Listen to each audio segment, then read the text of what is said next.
Okay, thank you. Recording. Yeah, sure. Hi everyone. Uh, it's me, Arun, right? So some of you might know. So just giving an intro about. So I've been volunteering to lead the IDF community for the last 3 years, and by profession I'm a product designer at Byju's. And recently we have expanded our volunteer team to 10 plus volunteers. So we have our members from our leadership. Harshid is there and Megha is there on this call. Uh, and those of you are new for IDF BLR session. So just a brief intro, so I don't want to take more minutes. So IDF is actually Interaction Design Foundation, so founded in 2002. So we are in a mission to make the design education affordable and accessible. So IDF Bangalore community is one of 450 communities across the globe. So we conduct monthly offline meetups in Bangalore region, and these activities actually grown in community from 200 members to 2,500 members. And also we have an number one community across the globe. So we haven't actually tried much of this online session. So we are just kickstarting such of sessions. We had few, but formally we are starting such sessions. So that's about the community. And coming back to this session, so we are having a session today on design thinking applied in UX. So just a feel or whatever the design thinking in practice, or how much we want to explore. So we have a experience panel today here, so who have been extensively working on design thinking for a long time in their career. So our first speaker, Jason Grant, with us here. So he is actually a multi innovation award winner in NSC. He's working on senior product design and service design and UX design. And he has extensive experience in building and managing design teams and working with world-class brands. And he's an expert in coaching teams in UX design. So that's about Jason. So today we are here to explore more about their experience and get to know them. And our second speaker and moderator of this session, so we have Ranjini here. She comes with working 22 plus experience in executive as an executive coach or leadership development and enterprise UX and in many various streams. So she do many things I don't know how to list the things. She actually a certified master design sprint facilitator from Design Sprint Academy in Berlin, and she's also certified psychology well-being wellness counselor and Asia emerging spiritual healer. So she do this yoga sessions, or she teach about mandala art and so many things. So I don't know. It's better her explaining all this about her experience.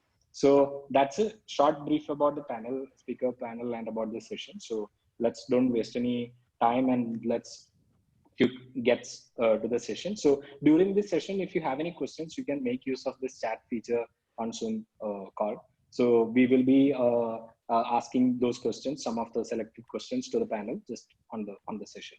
So without wasting any time, so over to you, Ranjini. So good. Thank you. Thank you, Arun, for that cool introduction, and welcome you all to this session. And I'm so excited to be hosting Jason. Jason, such an interesting profile. I don't think anyone would have such a holistic profile, although you are an expert in UX. But I know you're running at least 3 companies simultaneously, and maybe the 4th one is on its way. And they're all innovative and out of the box and emerging areas. Would you like to talk about it first? Like, how did you get there? Absolutely. So first of all, thank you so much for everyone who's tuned in on such a beautiful day. And I want to show everyone respect and honor to be able to speak to all of you. And Ranjini, I have absolute, full respect to you and everything that you do and how much you're growing and developing both in skills as well as in your being. Aaron as well, thank you for organizing the community and the event. So my journey to where I'm at the moment has been through computer science, which I studied formally, as well as business information systems, which I also studied at a master's degree way back, perhaps before some of you were even born, back in 2002.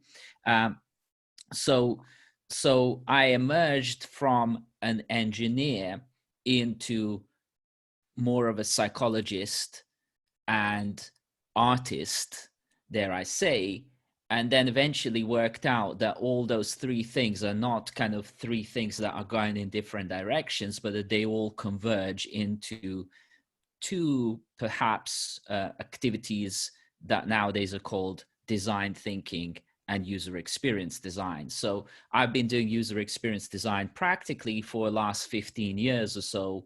And then design thinking really I took up in the last, let's say, 5 years, both through organizing and running design thinking workshops, as well as utilizing it in combination with UX design as my professional practice, which I still practice as well as evolve all the time. And so what I'm thinking about is I'm thinking about the human mind, how people think.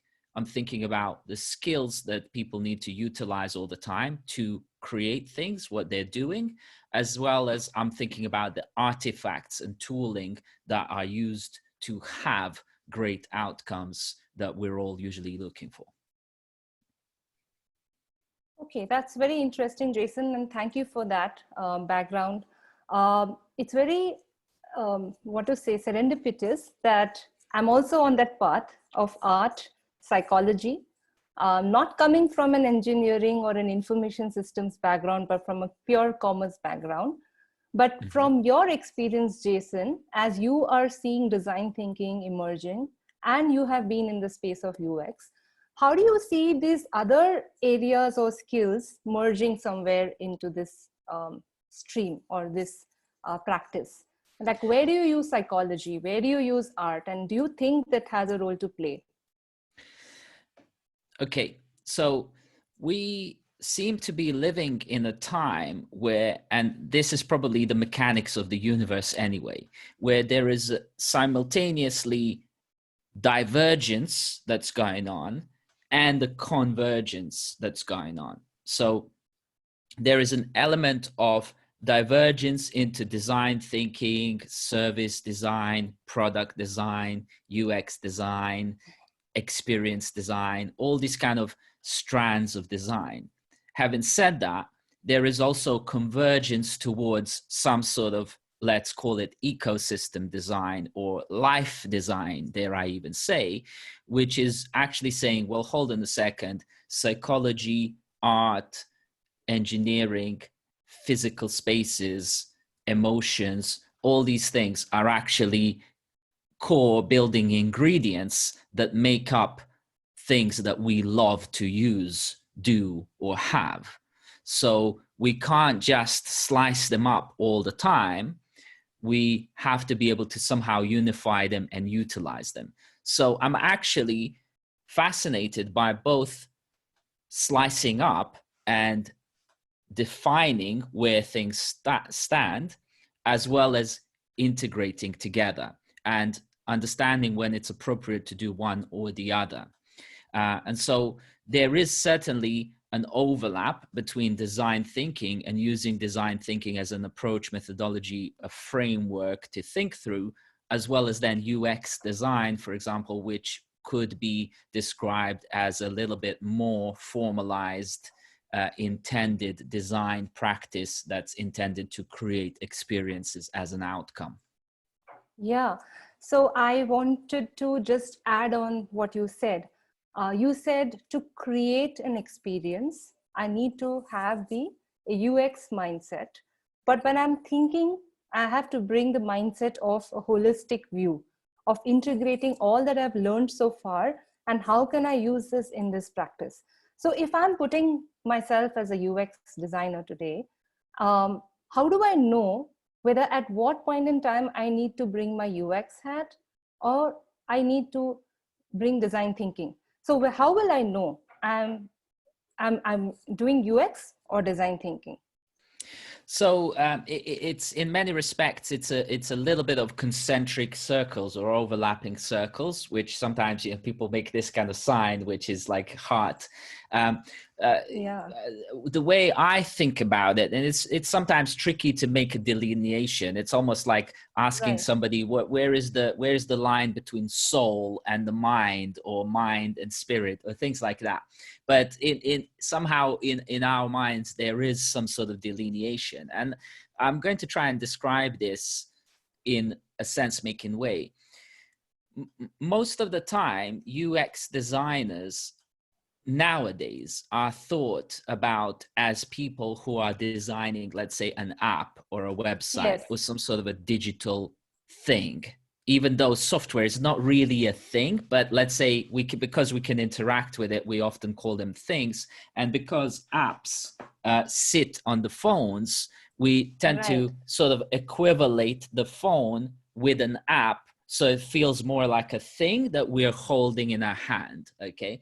And so that would explain the psychology of why when you say to people, I'm doing a software product, they often just jump to an idea that it's an app on the phone, because that feels more like something I can hold in my hand and it's mine, okay? Right. So Pretty much you like owning or getting attached to the whole process, right? To that thing. Exactly. And so people have through millennia, they've grown to love things, love objects, objectify things, and then say, this is my microphone. My microphone is so special and so precious. These are my headphones. They're special.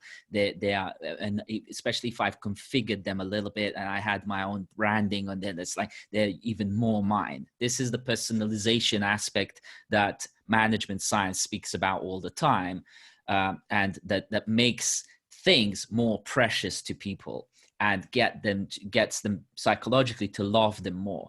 So UX design is a lot about designing the experience of a thing, whereas design thinking is a lot around what might be the thing that we need to design. So it's a lot more nebulous, it's a lot less defined, but it's perfect approach to hone in on what is the actual target object domain that we are looking to actually design that experience within. Is this an app, or is this something that's a lot more perhaps community service where people interact with each other, and it's got nothing to do with technology, but it might be a psychological or a social thing, or even, dare I say, spiritual thing. Right. And pretty much connects back to when I do trainings in corporates, right? And I come from the IBM design thinking philosophy, where we were asked to think beyond. But sometimes it is quite, it's a dichotomy that the business asks you to work on an idea or a mobile app. It's coming from pretty much the customer requirement, or from business to make value or create value as a part of the engagement. And they're so held on to that project that we need a mobile app, go and get a mobile app done. Or we need a web design and now go and beautify it, Correct. or we need something else, just go and do it. So as a UX, when do I know that I can push back?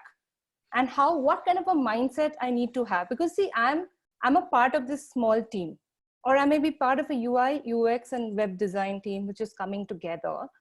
I may have no authority or even control over things. I may just follow instructions.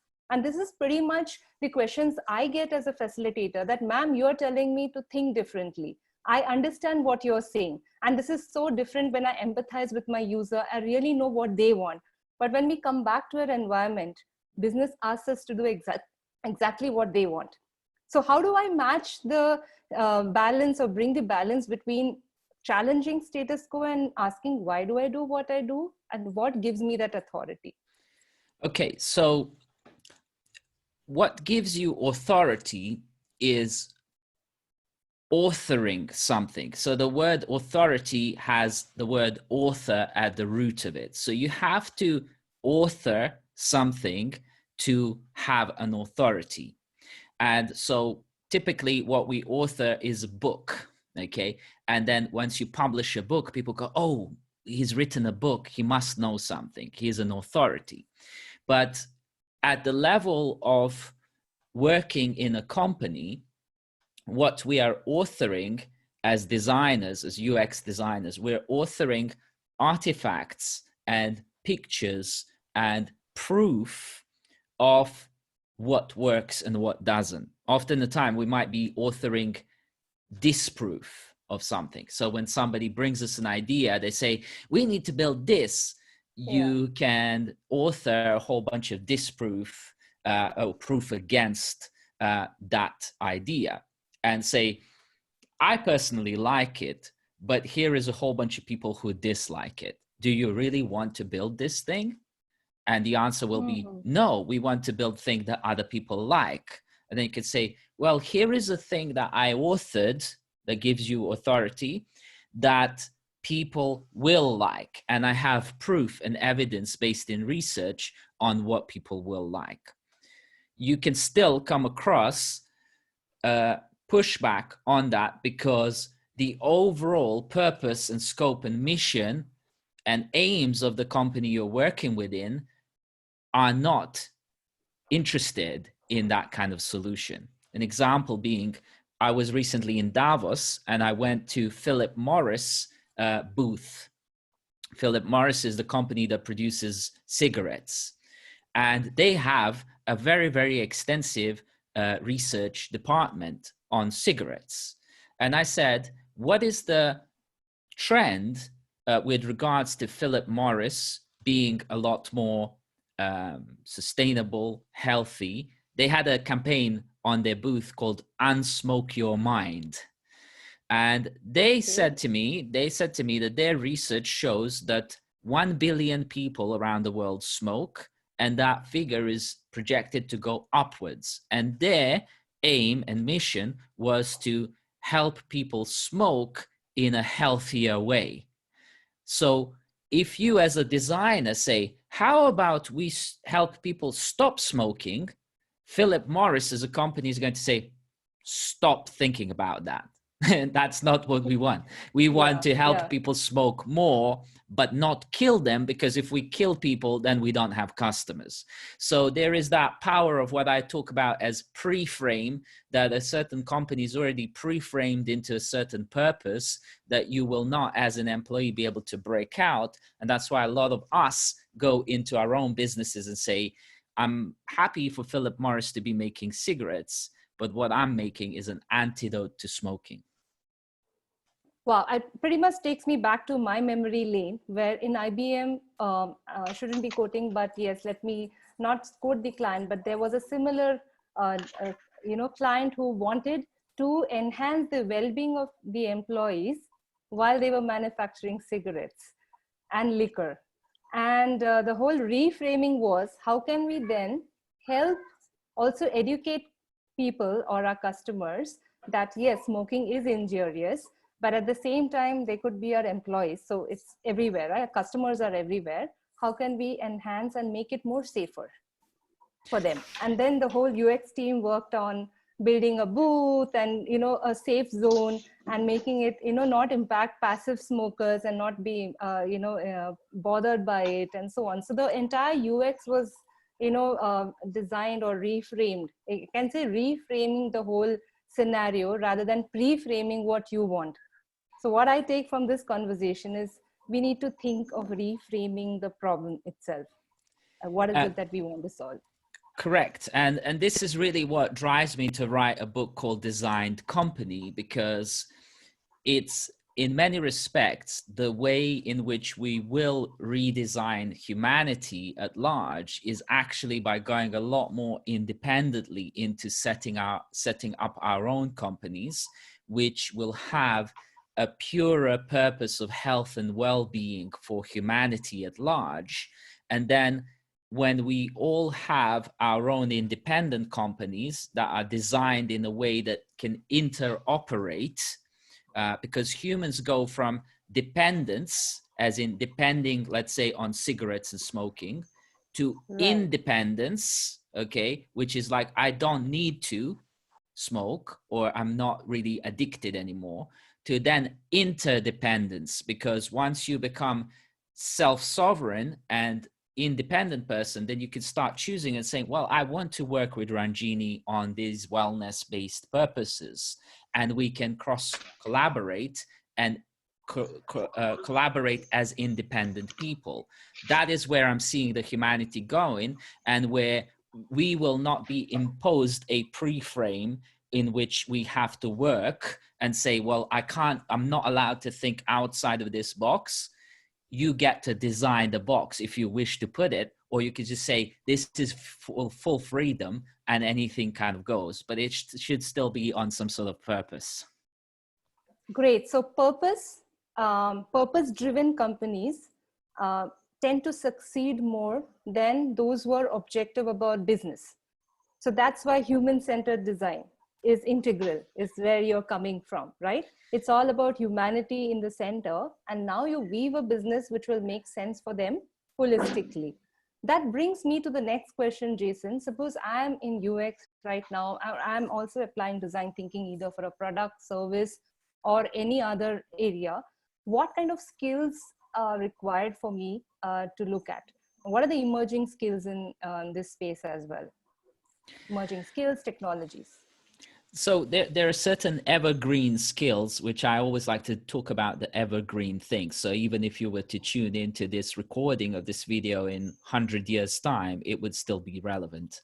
That's really what kind of information I like to, share. So I don't really like to talk about tools, whether it's an Adobe this or IBM that or so on. I like to talk about things that are wiser, long-term, referable things. And what comes to mind is really being able to, for example, speak and present things in a clear way. So one of the things that I'd trademark is a thing called super simple stories, which you can check out at supersimple.world. And super simple stories is just a way of presenting everything in 3-word statements that are super focused on what is it that we're trying to do here. And I've actually given this as exercises in design thinking workshops before, where I've taken a marketing department of a big corporation that tends to speak about lots of jargon and all that kind of stuff. And I said, now you're just going to tell me what your company does using just 3-word statements. And then they go, but how can I do that? I can't do that. And so, well, you're going to do it anyway. Let's see what happens. And then you actually see them starting to think, well, hold on a second. I've only got 3 words. Which words do I really pick? Okay. And now what you're doing with that, by doing that, you're actually really starting to think critically about what matters and what doesn't matter. What you're doing is you're triaging the priority set of what matters. Triaging is something that doctors are doing around the world in hospitals, working out which patient might die right now and they need immediate help and attention, then someone else who's like next in line, and then somebody else who can wait until, there is space and beds and so on.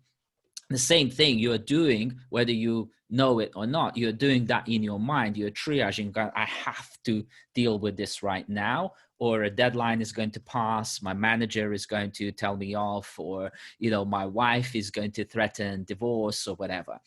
So that's what you're doing. And that's really critical thinking in a nutshell, which is another skill, which is tricky to teach, but I think still it's teachable and certainly trainable and coachable.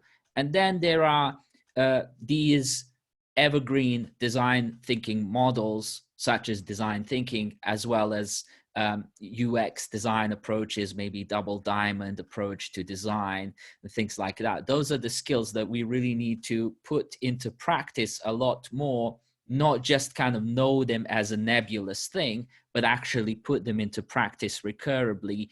And, dare I say also a designed company model is also something that I've been developing over the last 15 years as a tried and tested unified framework for assessing what is purpose of anything, who are the people that are target audience, how does this system work, what's innovative, what is the actual product or a thing, how does the money work in this, and how will it grow? So those are kind of things that I would say are very important these days. Okay, so I hear you saying critical thinking is important, being able to make a decision on the go. So being able to prioritize is also important. While you're critically thinking whether this or that, so these skills come in. And of course, I also hear you say that what is a bigger problem to solve, like a patient whose life or death is in the hands of the doctor or the hospital. Like, is it a question of life or death? Being able to marry that with the skill sets, maybe creative thinking as well, because the world, yeah, it's always, things are always a question of life and death. Okay, yeah. like we all want to live, all of us want to live, and so the question is, right now people are around in quarantines, and a lot of people have been cut off with it, like blood supply, which is money, you know, in the economic terms. So it's literally like, how am I going to survive now? And that becomes a lot more active and proactive thought, as opposed to, I can bet you my bottom dollar that nobody right now around the world is thinking about what next generation iPhone Apple are releasing. Nobody cares about that. But they do care about whether they'll have food on the table next week and what they will be able to eat. And as we've seen around the world, people are predictably irrational, that they also think a lot about, will they have toilet paper in their homes. I swear, I'm with you that I'm so surprised that people are hoarding toilet paper vis-a-vis food. I mean, it would really vary between the globally developed countries or economically developed countries versus not those very much developed. But I am hearing you say that Maslow's hierarchy of needs plays a big role here in the overall scheme of things. Whether I have food, shelter, and a home, and beyond that, then talk to me. And of course, money. And so there is I think there is a rationale to explain the hoarding of toilet paper worldwide. I recently had a conversation with Rory Sutherland, who is the chairman of Ogilvy, who did a TEDx talk, or TED talk actually, called "The Next Revolution is Psychological, Not Technological." And basically the psychology of the toilet paper hoarding, what people are subconsciously expressing with that, is that everyone is looking after their backside. That three-letter word that I'm choosing not to use. Everyone's looking after their ASS individually. And that's really what people care about. And that's, in a sense, what design ought to provide in a lot more holistic way, both on the community and the society level. So when you're talking about Maslow's hierarchy of needs, as people become a lot more self-actualized on the individual level, that actually also, which is the divergence and convergence thing, as you converge into your inner space and you realize, well, I've got to be totally self-sustainable in this universe, then you start also convergently thinking, I also got to empathize with everything around me because I am dependent, interdependent on other things. And so as you start thinking like that, you're actually starting to really do design thinking on the planetary level, and then starting to think about experience design for the things that really matter, and not things that have been pre-framed and set at you as the things that you are told that they matter, but deep down you know that they don't. Right. I mean, you touched upon so many topics here, right? You talked about empathy, you talked about solving the plan, I mean, design something that improves the world. I mean, hats off to Bill Gates for that. He could foresee, and he had a vision that the next pandemic or the next virus is going to be biological, and it's not going to be something like missiles firing all over. He could predict that, he could see that, because he's like now taken this route to solving social problems. I mean, what stops us from doing that? I mean, if you were a CEO, you are already a CEO, you're working with so many business leaders. what stops us from thinking at a planetary level? I mean, as you rightly said, everyone's thinking about saving their own family and their own ASS rather than going and solving the world's problems or their business problems. But why don't we all collectively think like that? What could be the reason?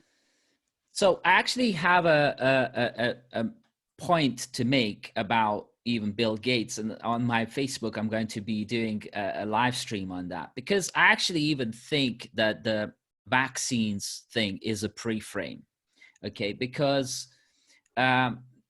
what you find is that people want to be healthy, and from the Maslow's hierarchy of needs, health starts with breath. Okay, so if we're not breathing, we're dead. So it goes back to life and death. So we've got to breathe properly, which is air and cleanliness of air related to those things. Okay, but let's say in a natural world, we would have that, we would be given that. So the next thing is water, clean water. That's where health is maintained from. The next thing from there is food. Again, clean food that isn't destroying our bodies, but are strengthening our bodies. And in that clean food is things like vitamins, minerals, supplements, and so on. Now, if you look around, Africa as a continent is known as being starved of those basics: water, clean food, breath of life, okay? So the vaccine isn't the solution they are looking for. That's a pre-frame there. That's been set out to us as the solution.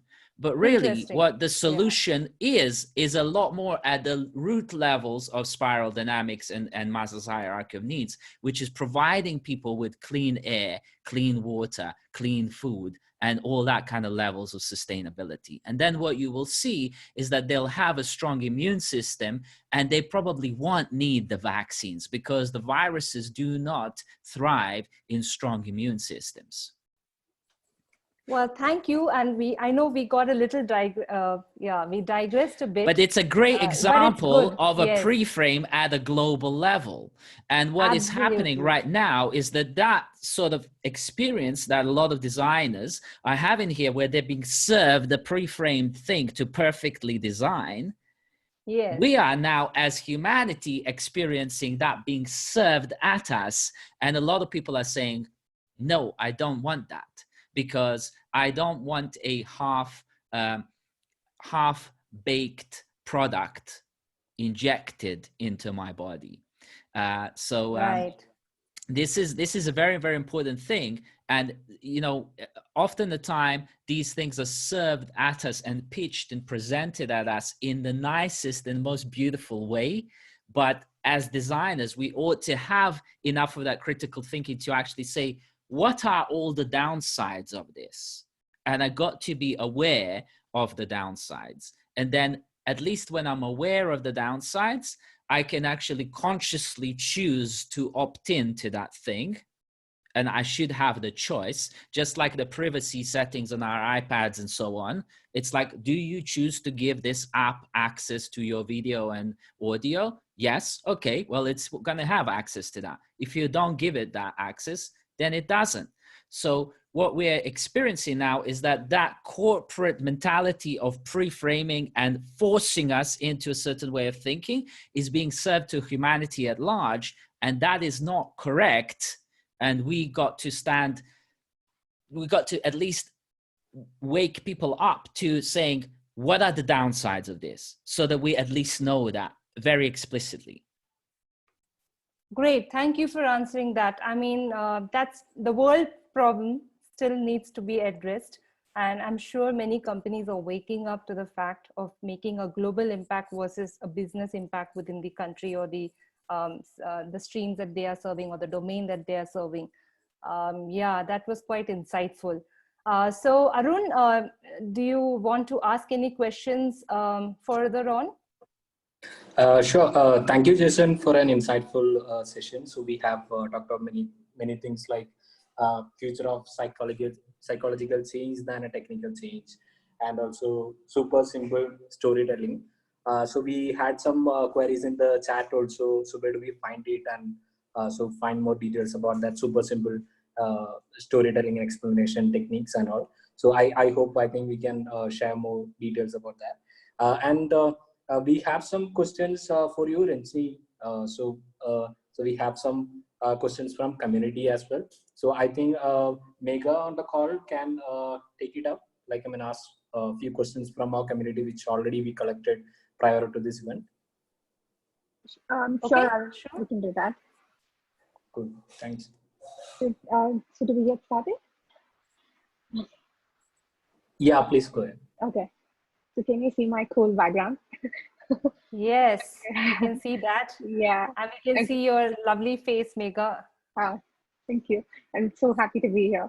And welcome everyone. So I have a couple of questions from the community to Ranjini. So starting with the first question, how can we enhance the user experience for online courier delivery services? For example, delivery, Page, and ShipRocket. And a sub question to that is, selling UX to clients is quite challenging. You know, when the ask is all about UI design from their end. So how would you solve this? So I think we have answered most of the questions in the conversation with Jason, but I'll take a stab on the second one, that UX is challenging, right? When I have to think of a holistic way. So why is UX challenging? When I have to put it holistically is, what are we trying to solve as a UX designer, right? If we have that mindset that I've been given this screen, like just like Jason said, it's a mobile app. I am so zoomed into that problem that I'm missing out the other aspects of what I could be looking at. And pretty much if I have to wear the hat of a customer, how will I empathize? How do I know who my user is? And what are his pain points? What is paining him? What is bothering him day in and day out? I mean, even as a delivery or a ShipRocket, I may be trying to solve that screen problem, or the next 3 clicks I should achieve my goal. But is this person having something else as an emergency at home, trying to solve some, some issue which without that product, he will not be able to function properly, or that's frustrating him so much, he's been waiting for it since days. I don't know what, but we typically miss out those details, but we put it in the context of the business. I think that's where UX as an area of skill gets limited to what we're trying to do. I think if we take a step back and say, this is the problem as a whole, or this is what I understand of users who are using our kind of products or services, and this is what their journey looks like, and give scenarios which they're aware of, maybe from UX research, as Jason was pointing out, because UX research is a great place to start in making your research more tangible, making it more factual, and at the same time walking a mile in the shoes of the customer. Have you gone out and been uncomfortable, leaving your cushioned seat in the AC and going and living or walking a mile in the shoes of the delivery boy? What is his pain points? What is the delivery company going through as a problem? And now bringing that insight into the room and saying, hey, you know what? This is not the problem. We have to look at it as a holistic way of how do we solve this design as a whole.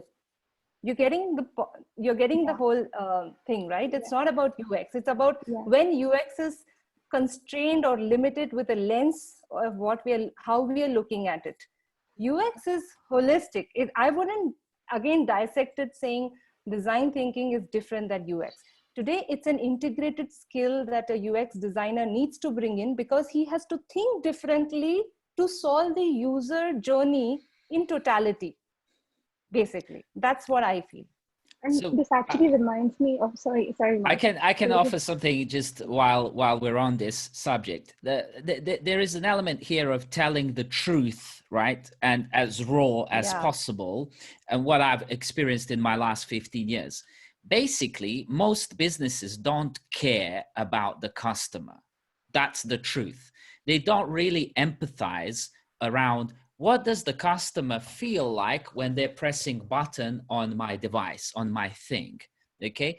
And they don't really potentially even have the capability of feeling those feelings and empathizing. But designers, UX designers, design thinkers are there as a proxy to feeling the customer's feeling, and then baking that in and presenting that back to business in a way that the business cares about it, the way that the business will say, oh, this is to do with us now, because everyone, remember, everyone cares about their ASS, okay? So it's like, can you pitch this on a piece of toilet paper to the business owner and say, this is good for your backside, okay? But really on the front end, what we got to do is be practicing that design thinking, empathy, and really caring about people, and then pitching it back to business in a way that they care and they can go, oh, we're doing this because it's good for us. And it's a little bit of a psychological trickery going on there, but that's really what it takes in real world to pitch UX design and sell it in a way that is no longer hard, but is actually easy, where people will ask you to do more and more of it, whatever it is that they're doing. And they don't really care about knowing how to do UX design. That's why they're hiring you. They don't really care about knowing how to do design thinking. That's why they're hiring you. And that's okay. But you need to skill yourself up in these psychological techniques to create what you're looking to create. Okay. I mean, I think those are great answers. And this actually kind of reminds me of one of the interns from Swiggy. Actually, Swiggy is quite a popular delivery service here in India. And actually, one of their interns actually went to ground level, and he went and had a ride with the Swiggy delivery savior. So, and that I think that was a good UX too. Like, just as Ranjini rightly pointed out that.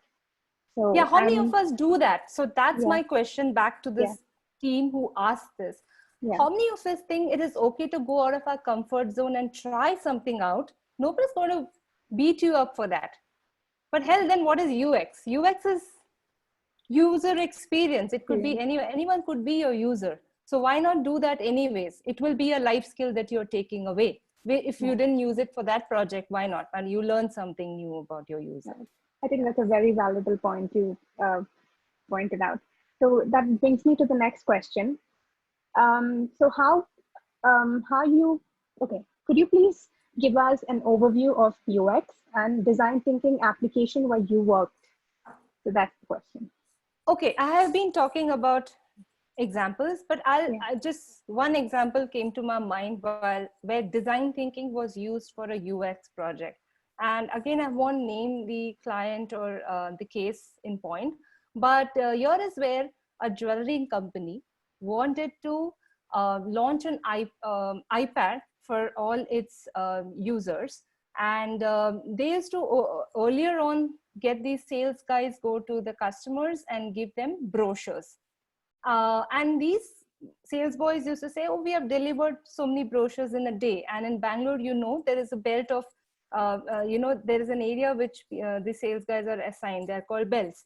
And whether they have touched 100 clients a day or 50 clients will depend on how they're traveling and what kind of mode of transport they have, and report back in the evening. So the target was, say, 50 per day per person. And the team used to get, the sales managers to get a report that everything is done, but sales wasn't improving. So hang in there. What's the problem? Where is the challenge? Our boys are going and delivering the brochure. We're thinking of an iPad as well. I mean, if this is not getting done, if sales is not increasing, what can we be doing? So we got a project to develop this, but we said, hang in there. We want to first understand what the sales guys are doing. So where is the gap? Is it happening at the customer end, or it's happening at the showroom end or the sales guy's end? So somebody had to go along with the sales guy that was a UX person under a design thinking UX project to see what does this day in the life of a sales guy looks like. So they get out of the office at bang 9 o'clock, report in, step out, go into a chai shop. So this is what happens in reality, right? Everyone wants to start their day with chai. And then the chai conversation doesn't end till 12 o'clock. And then there's lunchtime at 1. And then these guys go out and deliver those brochures. and then comes back and tells the management, oh, we've delivered all our brochures. So what's happening? And this was a day's scenario. So the US guy obviously was not convinced. Said, let's do some more research and do a sampling. Sampling of the whole thing. So let's observe them for 3 more days. The same thing was happening every day. So they saw a pattern. And then they came back and said, so this is not the reality. Not all the customers are getting the brochure. Thereby the sales are going down. So this app is not going to help. We have to think differently. So then they challenged us. We challenged as strategists back to the client saying, this is not working, because even if we develop this app for your customers and make it online, it's really not going to build an offline and online strategy. We need to understand where the real problem is. Your sales guys are not delivering the brochures or even giving the information away. So the whole decision was changed to transform that mobile app or iPad app to a real-time tracking app, which had an RFID tracker as to where the sales guy is going, tracking his day, and then ensuring that he's now giving the product brochure as well as introducing the iPad idea and getting insights from them as to what will work for the customer, and then bringing it back to us. And then we went on to redesign or design the whole spectrum of things that was required for this jewelry company, which got completely shocked with the insights that we gave them. So you're getting it as to where UX and design thinking can come together, where you start with a problem that you think is happening, but that's not where it is. We have to rethink and reframe and do that hard work or dirty work of going and doing empathy research, basically. I think that was a very interesting story. Yes, it was. Yeah, okay, I also have a couple of questions to Jason as well, which I would like to ask. So Jason, so it is, how does UX design work in virtual spaces? In the merchant spaces? Virtual spaces. Okay, yeah. So my dissertation and my master's degree was in 2002, managing virtual teams in completely virtual environments. And what we have to now, as a global quarantine situation, have to master is that exact process, which is to collaborate, present, design with, and integrate with people who are locked up in their own individual cells, basically worldwide. And so this is something to pay close attention to and really start learning about, because there are a lot of different things to consider there. And it's really a lot about being as polite as possible and embracing of different modalities of communication that people typically use during physical interactions, like they might show you lots of body language and so on. Whereas right now, I'm not really sure as to who is falling asleep on this call or not. And, there are certain assumptions that I can make about that, or I can also be interacting in a way for the recording for whoever's fallen asleep to be able to re-watch it and actually pick up the messages on there. And those kind of considerations, playing back things many more times potentially if necessary, because somebody might have 2 children, pulling. I was recently in a conversation with a client in an interview, and it was a funny sort of thing happened. She has got, it's like again, won't mention names here, but she is leading a major company that's responsible for literally trillions of dollars of funding. And she's working from home, and she's got 2 children. Now, one of her 4-year-old daughters walks in the middle of an interview that we were having, and she shows her a piece of paper like this, right? And says, "Mom, put this on the wall," right? She drew something. And she goes, "Oh, it's just a squiggle, right? It's nothing." And the daughter goes, "No, it's not a squiggle. It's like an artwork." And so these kind of things happen. Now, are you able to integrate that human interaction as part of your conversation? Or are you expecting everyone to just kind of really focus in and listen to you? Like, nobody does that. Okay. So, and now people are going to be, their attention is all over the place. Hence why I was recommending doing the super simple stories and approaching things with designed company model, because simplification is a way to communicate more complexity in what is a narrow band screen. I think that's a good way to go about it. And now that we have Oculus and all of these virtual stuff coming in, I think it's good to keep in mind. So that brings me to next question to Ranjini, and that is, Ranjini, you can hear me, right? Yeah. So Yes. we'd like to know how difficult or easy it is to make changes in strategy. Well, that's a very complicated question. So strategy, I can say in a scenario where you are in a global company, changes in strategy just take time, because there's a lot of thinking that goes behind what the company wants to do, what's their mission, and what's their mission, vision, and what kind of goals that they want to go after. And then that's then cascaded down to the other units, business units, or the other streams who work together to make that happen. But with the onset of design thinking, what is possible? So design-centric companies somewhere blend in strategy and design thinking in a way that let's be a little flexible now in looking at strategy becoming a part of what we do. And thereby we must have that flexibility to change it on the go and not be fixed on what we started with. So that's where the agile way is going, and design-centric companies are going. And that's what IBM did. At a point in time where they knew that this is what we're offering to enterprises versus, I mean, I'm talking IBM because that was my last stint, but I also see other companies while I'm working with as a facilitator and as a consultant, that they are waking up to the fact that we cannot continue with where we started, because it's changing constantly. Like today, the strategies that they would have put together would have all gone, I mean, I don't know where, because nothing's working. Everything's come to a standstill. So what are we talking about? It's all about agile, right? So agile methodologies is weaving in strategic thinking, and thereby we need to be a little more creative and flexible when we want to make changes.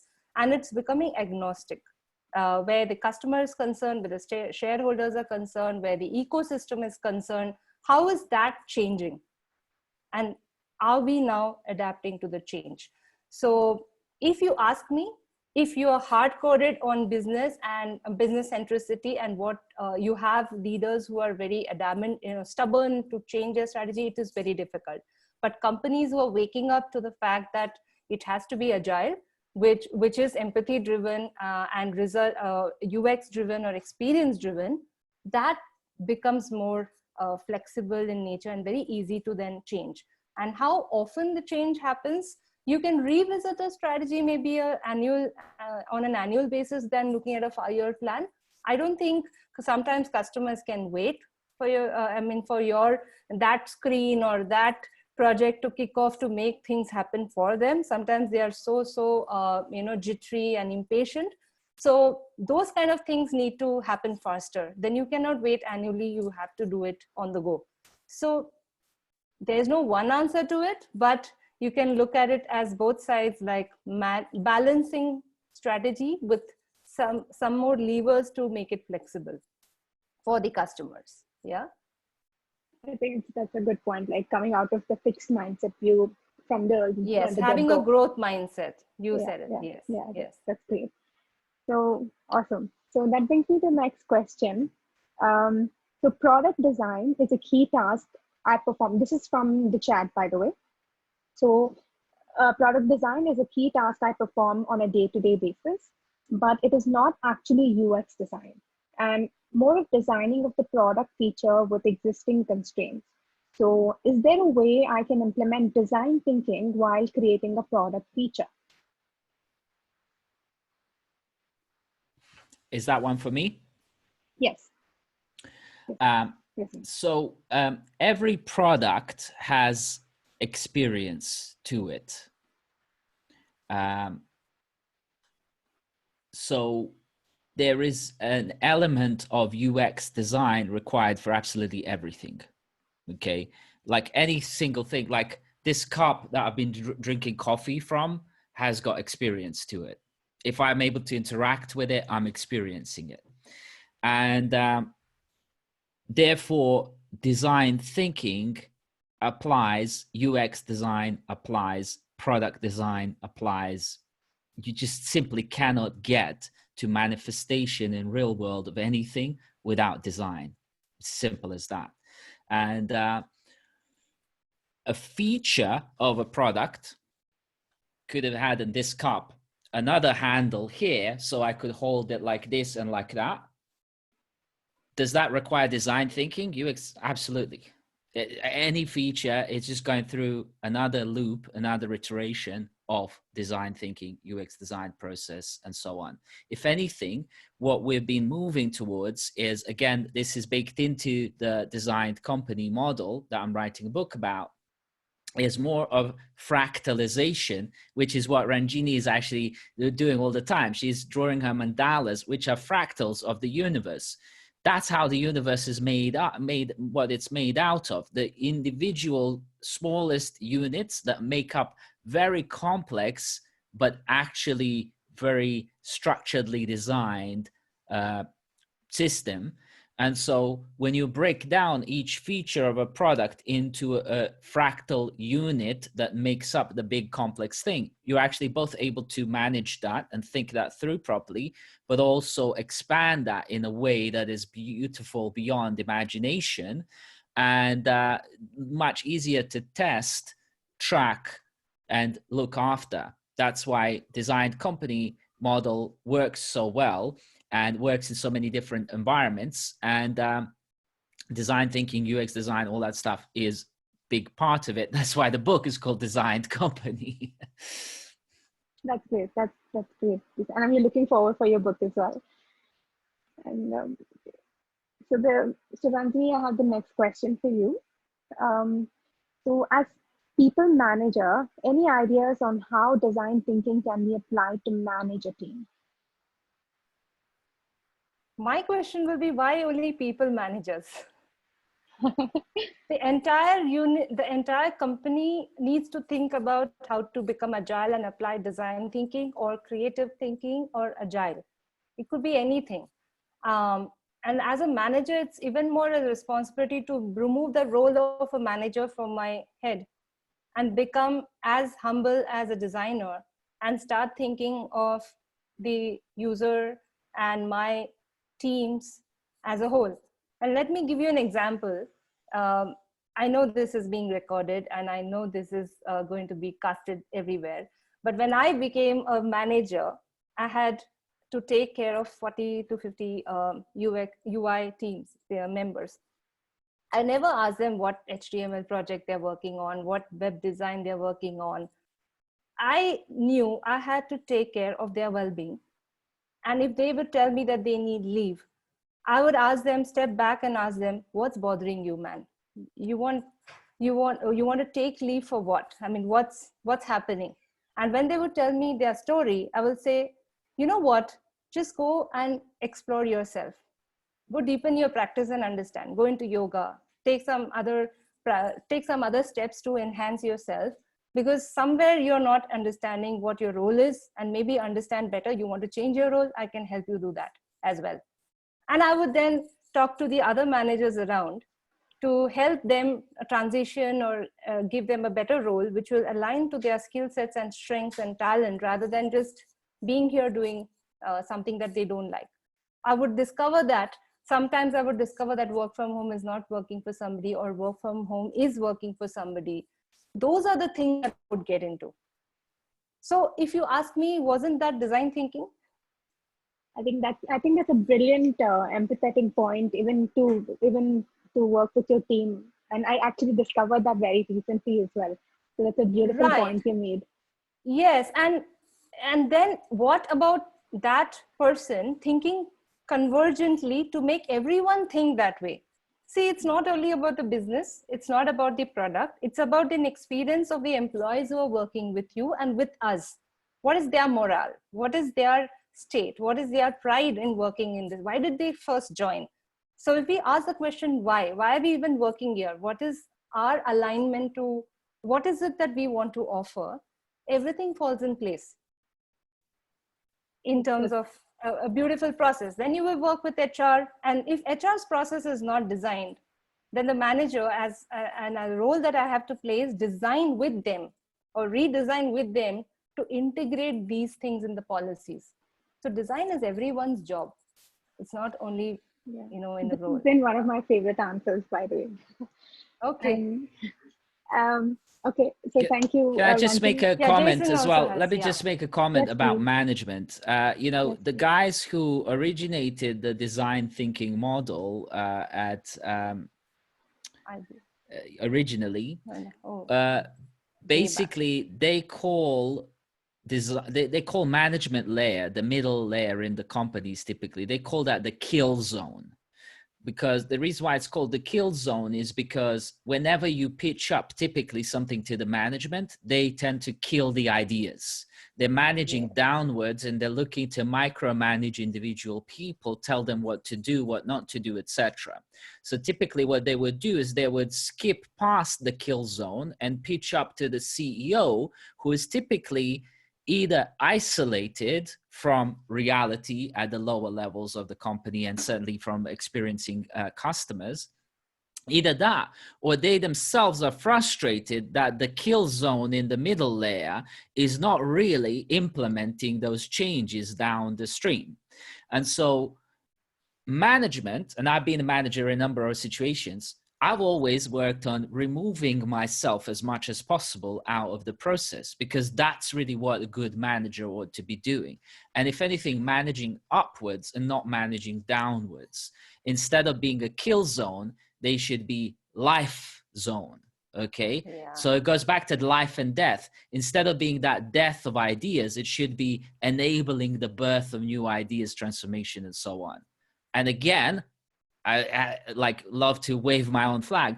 Designed company model, because it's a fractal model, it basically just says we're all managers and we're all having to work. If we're all pulling towards the same purpose and managing that process individually, taking that ownership, there is never any kill zone. It's just life that prospers. Amazing. I think that's amazing. And I would like to add one more point. Everyone should be exploring art and mandalas, because this holistic practice tells you you are a small mandala within the bigger mandala, as Jason is saying, a fractal, a unit within a unit and part of the bigger atom or the bigger plan. You have no role and no power and no authority over what you are supposed to be doing, but be a part of the stream to become that life force for the unit that you're serving and for the team that you're serving or for the company. So pretty much if you start looking at a life force energy like Reiki or mandala, then what are you doing essentially? You're just doing what needs to be done. I don't know when everyone will start thinking that way, because that's why holistic thinking supersedes design thinking. When you're thinking holistically, you're not thinking or restricting your mindset that I am this, so I need to use this service or this product or this model. I have to now become a human in nature and maybe beyond that to think differently. And everything is moving to the psychology, neuroscience, and somewhere there's going to be some meaning out of it. It's no longer going to be only STEM. There is something missing, that is A, which is STEAM. That's what adds STEAM to the whole career, which is art. So art opens up the right brain thinking, which brings in empathy, imagination, and all these other faculties which normally people are restricted in the workplace. They're not tapping into what is already there, which is intuition. Like Steve Jobs is known for his intuition. He intuitively build products. So it's all about the experience. And then you design something backwards to match that experience. For that, you need to step outside of the product or service zone and think about the holistic experience as such. So just to add from what Jason said, and I hope that helped. Amazing. Thank you. Thank you for the great answers. So Jason, we have another question. This is from Mustaqim Bora. So a UX designer plays a role in mostly digital platforms at the end. So app or web, comparatively, how much it's in trend to offline businesses rather than digital? So UX design plays a role in digital products these days, mostly because it's been shoehorned and put by that kill zone into that little box mostly. Okay, UX design was never really intended to be only applied to digital world only. And UX design actually originated at Apple.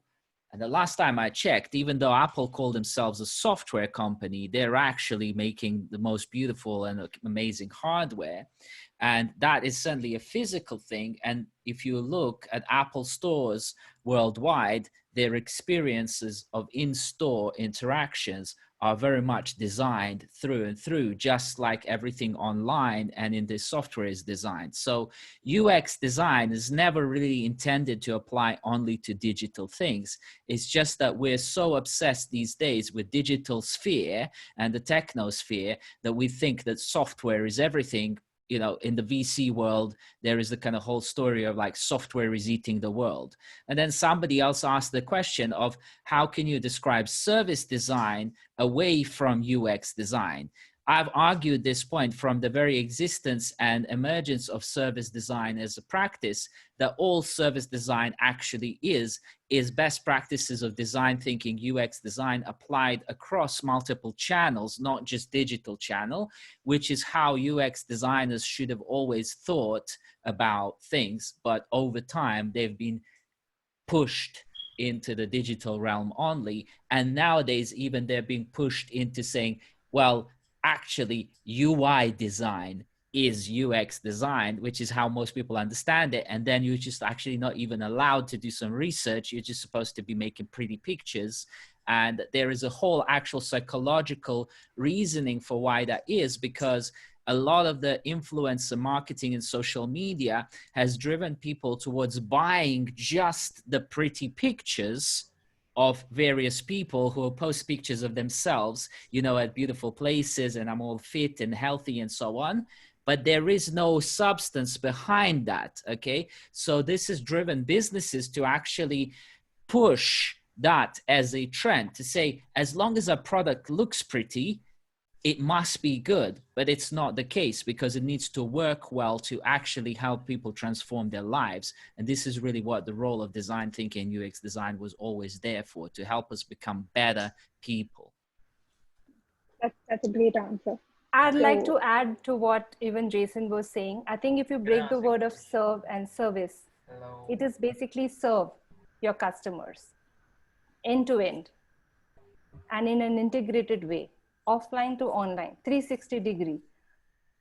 So again, holistic comes there, and the mindset of what, serving attitude. So today, servant leadership is all about serving your teams or serving the company.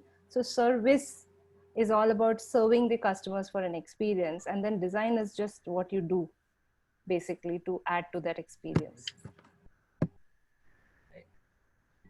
Thank you, Ranjini. Thank you, Jason, for bridging the gap of so many questions and answering the questions so well. I'm so glad that I had the opportunity to facilitate the questions, and please forgive me if I've done any mistake. This is my first time. And thank you so much. I would like to pass on to Arun.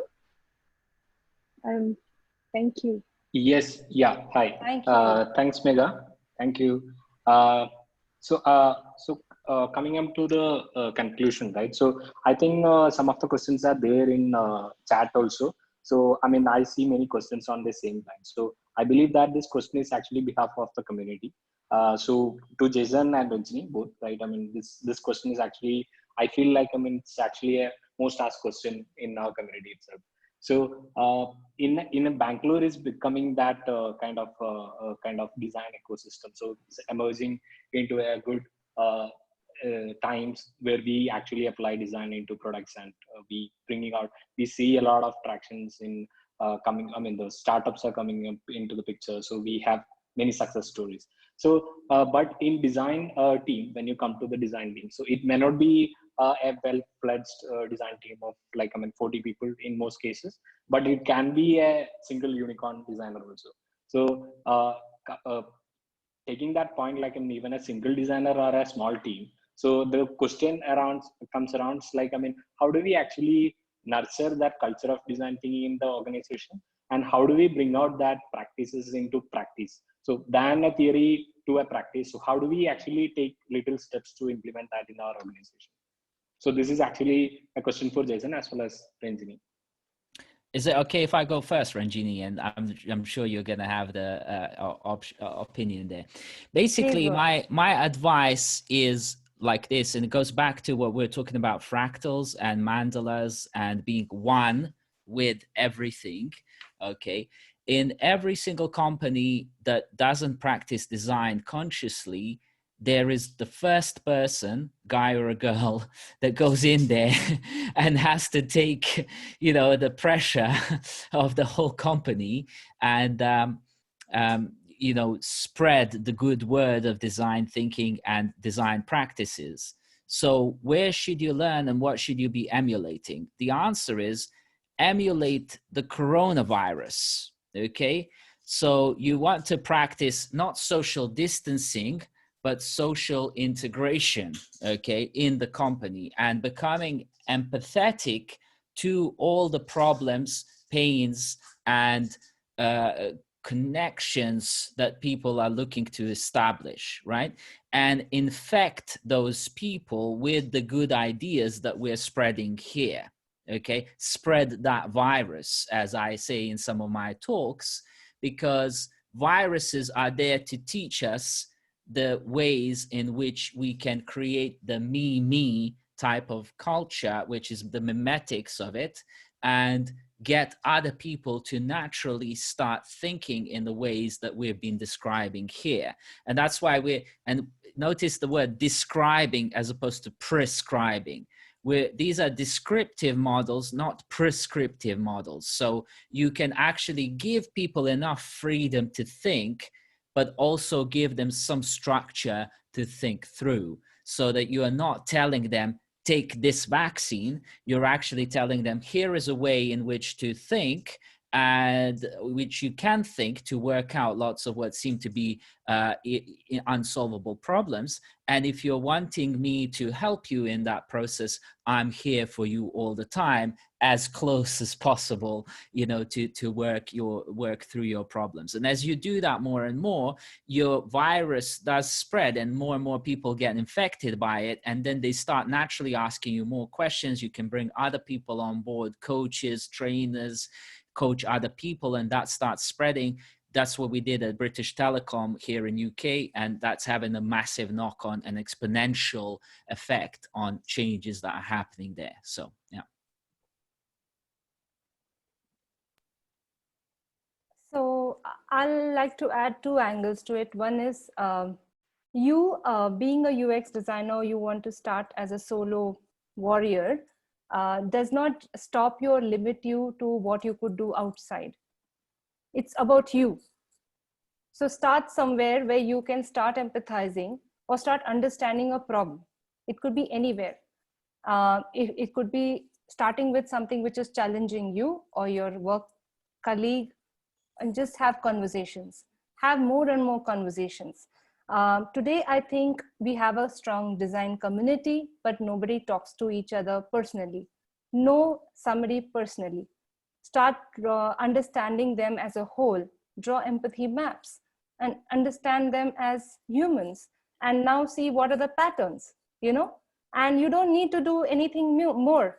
Understand the bigger problem in the context of what you want to solve, and take that as an example to the company or wherever you're serving, and say, this is what I did. It's not a part of the work practice, but outside, but this is what I understand, and start becoming an evangelist and influencer as Jason also said, it's not prescriptive, but describe.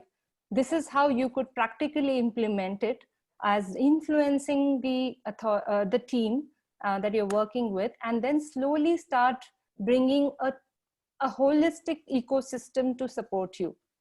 And yes, we are there to guide you, but you have to just do it, like Nike. Don't sit in the cubicle and think, how do I start? Oh, I'm alone. Your attitude is what counts here. If you have an attitude that you can change the world, you can change the things around you and not have a victim mindset, but a victor mindset, anything is possible. And if not only for design thinking, that's for everything. Take accountability. If you want to change something, if you want to start something, somebody has to go through that pain. So start now, then waiting for it. One more thing to add to this, which is that in the media narrative at the moment, there is the whole narrative, and you can just reverse this and you'll get design. Because the kill zone, that management layer, is actually now, as far as I'm concerned, operating in the global media sphere. Basically, what they're saying to you is we're fighting invisible enemies. So if you swap that around, what you should be doing is creating visible friends. Okay, do that. And then it's like, keep your social distance, reverse that, and you go, connect closer with people and their emotions. Okay, so basically just do the opposite of what media is programming into your mind, and what you get is design thinking, peace, prosperity, growth, and so on. Okay. And so this is an important thing for me to sort of highlight to you and to understand for you what is. And often the time you see that like the marketing and sales does this in companies pre-design thinking approach. They lie a lot. Okay.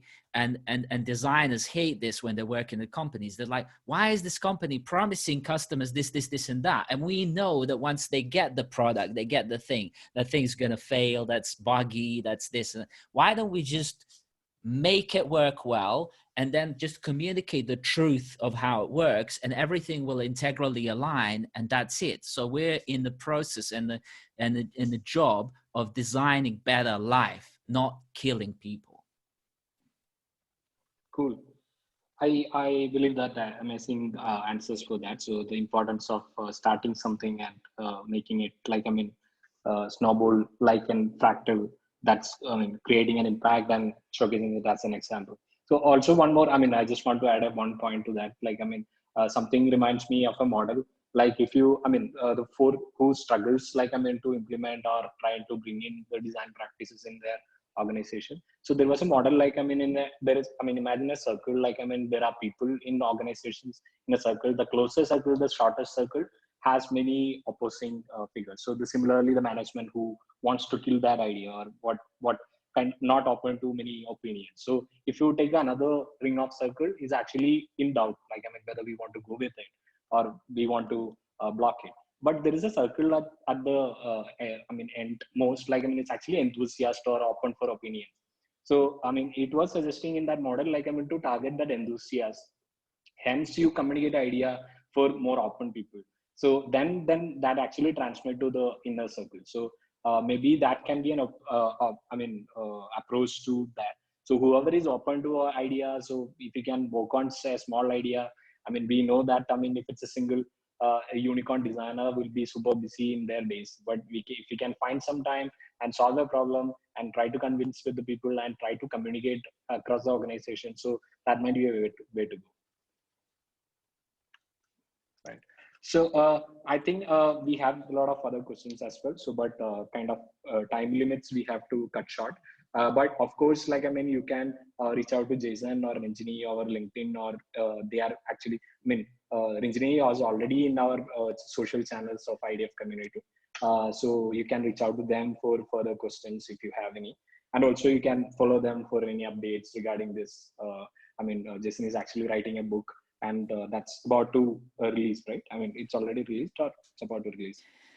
Yeah, so I'm halfway through writing the book. We have a Designed Company podcast as well, which I'm posting some links in here. So designed.company is the domain for the book. Now, if you add yourself to the list there, you will be basically I'm given the first 1,000 subscribers their free book. Okay. So whenever it's putting social pressure on me to finish it faster. So please put that pressure on me to give you that free book.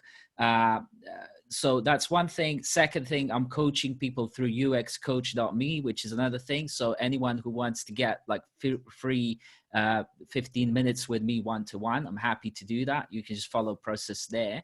And also Design Company podcast has actually touched on some of the questions that have come in around, could you tell us a bit more about customer experience? We did a whole episode on design, but it's like an hour and a half. So it's well worth listening to that and subscribing. We do weekly Design Company podcast there on YouTube, iTunes, Spotify, and all that stuff. So lots of freebies there. Welcome. You're welcome to connect with me. Also, my personal website where you can get all my socials is jasongrant.in. And sometimes people go like, why is your domain Indian? Are you Indian? And I said, well, yes, I'm Indian. At spirit, I'm also Indian too. Cool. Awesome. So Ranjini also would like to throw some goodies to us. So we will do one thing. We'll collect all the links and all the resources. We'll like to share post this session. So we'll send it through email to everyone who attended this. Cool. Yeah, awesome. So I'd like to thank you, Jason and Ranjini, for finding some valuable time for us. And Jason and Ranjini are willing to offer some goodies. So we'll communicate that through the channels. So also, whoever not part of the IDF Bangalore community can connect with us on. We have a Facebook group called IDF India. So you can search IDF India. So you can find it there. So we used to have events across India. So recently Kolkata has been conducting many events. So one of the online events that we'll be going through. So make yourself useful if it helps you. And I appreciate everyone for you and joining this cold, and I'm very humbled to have your esteemed participation. And thank you on behalf of IDF as well. So such online sessions has been a long time asked from people whoever couldn't make it to Bangalore. So we have seen people coming from Chennai, traveling a long way, or from Kerala and attending our 2-3 hour session. So this can be a good start as we starting the online session. So once again, thank you everyone. Thank you, Jason. Thank you, Ranjini. Thank you, Megha and Harshit for being, and thank you everyone who are in the call for being here and sharing some time with us. Thank you all very much. I really enjoyed this. I wouldn't end this call without thanking Jason, because Jason is such a lovely speaker. I was interviewed by Jason on how I reinvented my life through design thinking. And Jason's channel covers everything, the spectrum of UX to spirituality to interviewing somebody from Osho's community, right? And I missed that show. So he is really taking humanity and thinking holistically. So don't miss out his channel. I keep seeing his updates. It's very regular. So he has a nice platform. So do you leverage it? That's a really important point here to make as a closing remark, I think, because right here, I'm sitting in Wimbledon in London, which is in UK, Great Britain, the only nation around the world called great. But my point is that we're all great, okay? And we're all sharing the same planet. So we're literally dialing in to each other from the same room of unified humanity and consciousness. So even though I'm sitting in London, I'm really with you in India. And even though you're sitting in India, you're here with me in London. And therefore we should all be friends, connect. And I invite you to connect with me and, be in touch. Awesome. Cool. Thank you everyone once again. We will keep this discussions going and conversations going, and we plan to come up with more sessions like this. So we value your feedback. So reach out to us. You can email us or ping us most of you might have my personal number as well. So please feel to reach out and give us feedback. So we'll come up with more awesome sessions like this. Thank you, everyone. Last but not the least, thank you, Arun and Megha and Harshit, for really making this happen. Without you all, this couldn't have, this was a great show.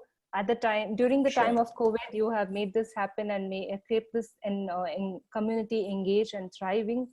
So thanks to you and your energy. Sure. Anytime. Thank you. Thanks. Amazing stuff. Thank you. Keep it going. Thank you. Thank you, Jason. Sure. Bye. Bye-bye. Bye. Thank you. Bye. Bye.